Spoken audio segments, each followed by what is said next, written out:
Most of us are good citizens, and we would like to do exactly what police officers tell us or ask of us. It makes sense as a good citizen, especially if it aids in an investigation. But in this case, do not listen to the police. I'll explain why that's great advice as we explore.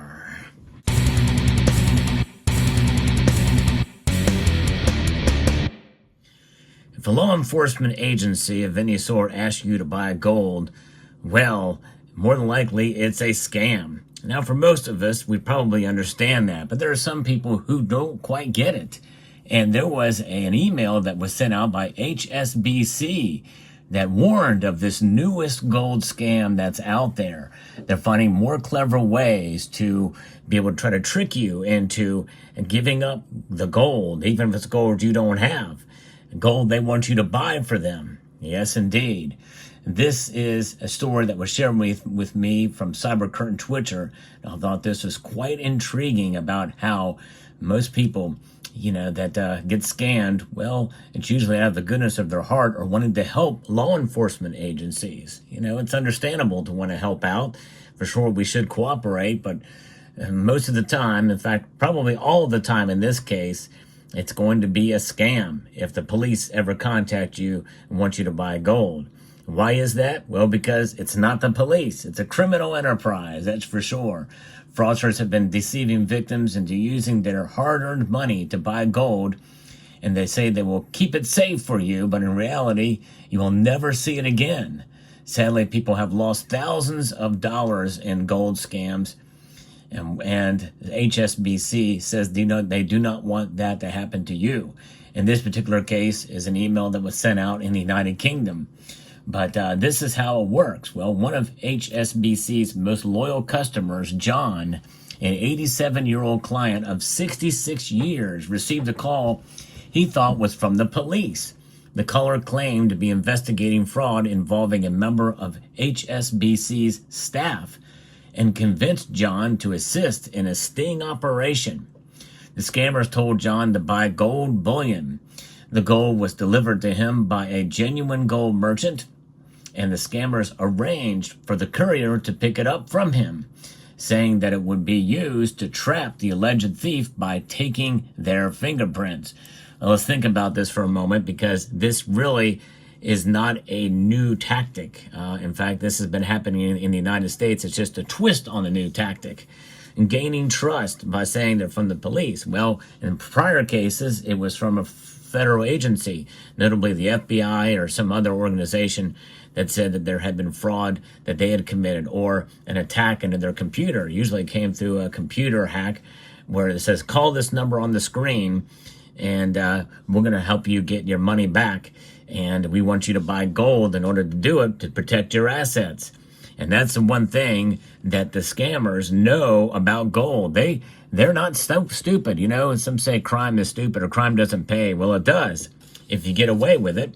And likely that's their intention, is to get away with it so that they don't have any way to track. They don't have any way to track where the money goes, so you put it into gold.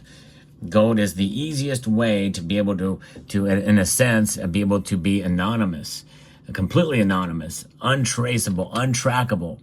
You can't say that about any digital transaction of any sort.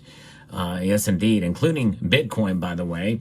There are some ways to tie it back, and if somebody really wants to find a way, there are ways it can be done. And now, especially with this Willow chip that has been created by Google, well, it may be a little more difficult to be able to protect transactions using cryptocurrencies. It's always a battle, of course, in the digital realm. We know if you have any knowledge of what's called Moore's Law and anything else associated with the technology, and there's other ways to be able to get in and to hack and to make a breach. And a lot of that has to do with gaining trust for spear phishing and that type of thing. So always be safe online, by the way, as well. You just never know what's out there. Any kind of emails, be very suspicious of and the like, and look at the headers and that type of thing. But also calls. John, being 87 years old and being a client for that long, well, probably he's not quite as familiar with the tactics that are used today. Trusting what he was told, and that's really it is. It's about trust. We do have trust in gold, but we don't have trust a lot of times in the people that operate around it or use it as a caveat in a way, and that's the case here. So trusting in what he was told and keen to help, John made 16 payments to a gold merchant over the summer months, adding up to more than 350,000 pounds, or, translate that into dollars. It's a lot of money. Despite the size of the transactions, the scammers were able to evade fraud detection measures. The gold merchant was genuine, and John had been told by the scammers not to disclose the reason he was buying the gold or the investigation he was helping them with. That should be another red flag. A lot of red flags there, not to disclose. But I'll tell you what, that's the key thing. They don't want anybody to know exactly what you're doing, why you're doing it. And because then it would bring them to light. So when HSBC queried him, he gave the bank false information. Yes, there we go. Crazy. John continued to buy gold and hand it over to what he thought was the police via the couriers the scammers arranged. He only realized that he might have been the victim of a scam when he got an email from HSBC warning customers about gold scams and courier fraud. Yes, indeed. And just like this email that came to CCT, there was another one that went out earlier. Crazy. And this case in particular shows the levels of meticulous planning and patience used by scammers and the impact this can have on vulnerable individuals. John genuinely thought he was helping the police. And that is the case. Usually they take advantage of a good heart and twist it and turn it around. And to me, that kind of a criminal activity, to be able to take advantage of somebody's kindness, is particularly repugnant in my view.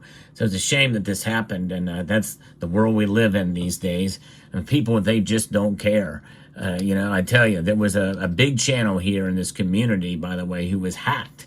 And the Russian hackers who took it over, they didn't care about the hard work he'd put on his channel and the like and everything else.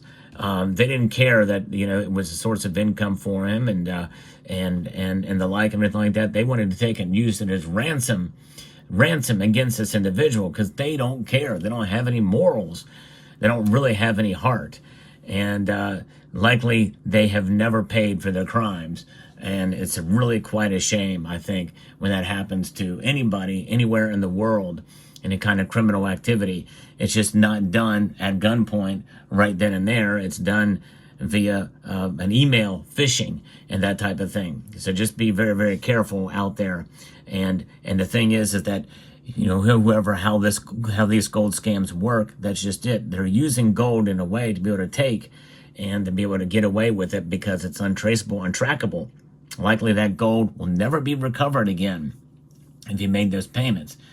He made 16 payments. That means 16 times more than likely that he was scammed and likely will never see that gold come back or that money come back to him, really, in a sense. And that's really quite a shame. So there you have it. And another word of warning, scammers are out there everywhere. And in this case, John likely would have never have stacked gold himself. But in a sense, in a way, maybe John's lesson, he's 87 years old. It is quite old. But, it's never too late, I don't think, to realize and to have the understanding of, true value is in gold. And it protects against inflation and it also protects against what I refer to in some cases legal criminals in the banking and in the central banking and commercial banking sector that are devaluing this currencies, the dollar, the pound, what have you, the euro. There's a lot of that. We're being essentially stolen from through inflation. It's legal theft, really, in a sense, which is kind of a paradox, but that's kind of the situation we find ourselves in these days. But there you have it. And thanks again to Cybercurtain Twitcher for sharing this information with me. And so just be careful out there. Or if really, most of you watching this video probably are certainly keenly aware that that's a would be an obvious scam and you wouldn't fall for it. But maybe some of the elderly folks in your family may not know that.